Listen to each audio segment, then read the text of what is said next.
Hey guys, how you doing? So one of the most common questions that I get asked is about AC units.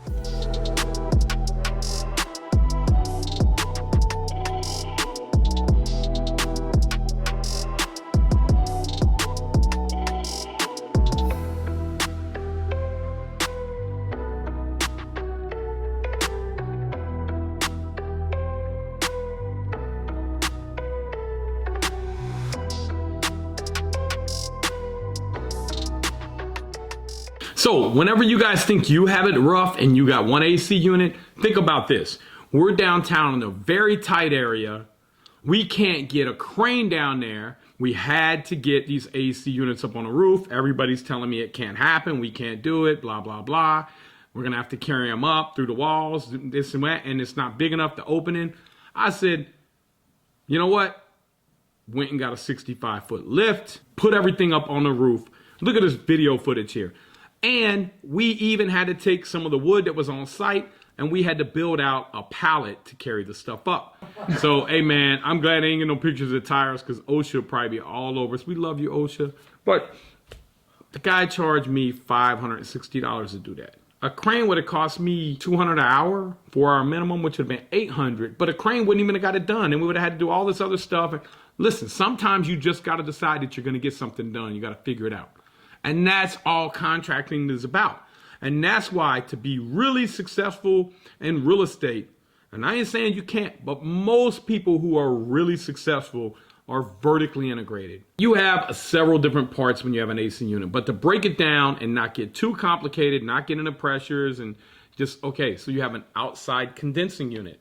You guys know the unit outside that blows the air up, and when you're a little kid, you used to stick your head out and it used to blow your hair up. Well, let me tell you what we did when we were kids.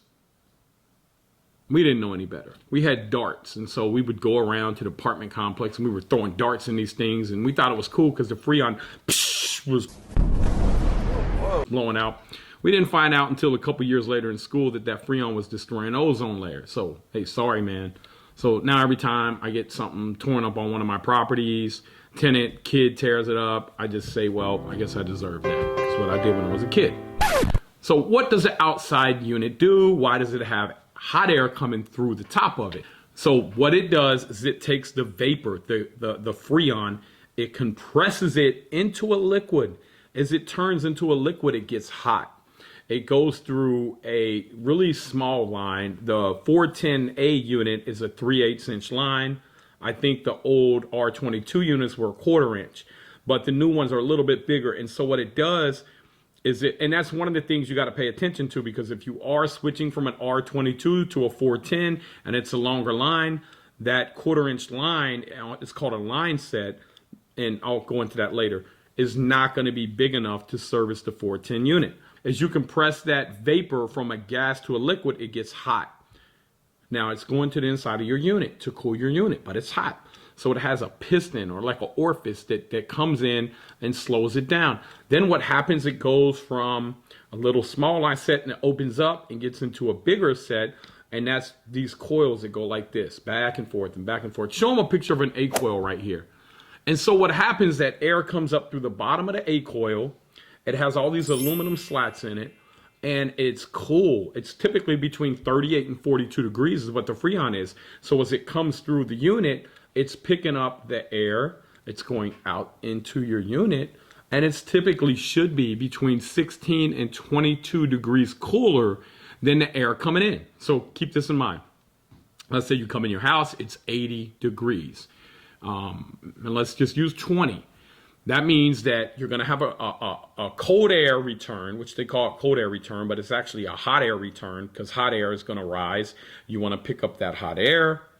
Depending on where it's at, you're picking up the hot air, you're bringing it back through the bottom of the furnace or air handler, which you guys know with the furnace, air handler, here's a picture one. It brings up the air through the inside, it comes across them A coils. Now, when it's coming across them A coils, let's say it's 80 degree air, it's coming in, it's warm air. It's heating up them coils. So you're coming across them coils and you are cooling down that air. Goes back through the unit, comes back out your vent, and if it was 80 degrees coming in the bottom, it should be 60 degrees coming out the top.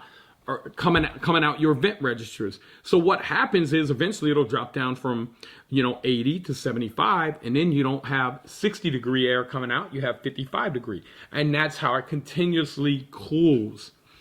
Well, what happens once it comes across them coils, that Freon again gets hot and it returns back to the outside AC unit as a gas, and it's probably between 90 and 120 degrees coming back. So that's why it goes through the outside of your coil on the outside condensing unit, which this is your condensing unit, and your condensing unit will cool that down again, push it back to the compressor, turn it back into a liquid, send it back. It's a sealed system. It does that over and over and over again. But I'm telling you what we pay between $350 and $450 for an outside unit. That's for labor only. And because I know if you're good, you can have it done in 4 to 5 hours. So it's production work for us. We may give a HVAC company 6 of these a week, 5 of these a week, maybe 3 a week. So we keep them busy. So it's called production work. It's not really work where you're being really profitable. So I want you to ask your people and the guys that you're dealing with, will they do piecework? This will help you out tremendously. Come up with your own price sheet and ask them, hey, I'll send you more business, but will you work off my cut sheet? And if they say yes, or if they say no, say, well, what is a fair price if you're doing labor only?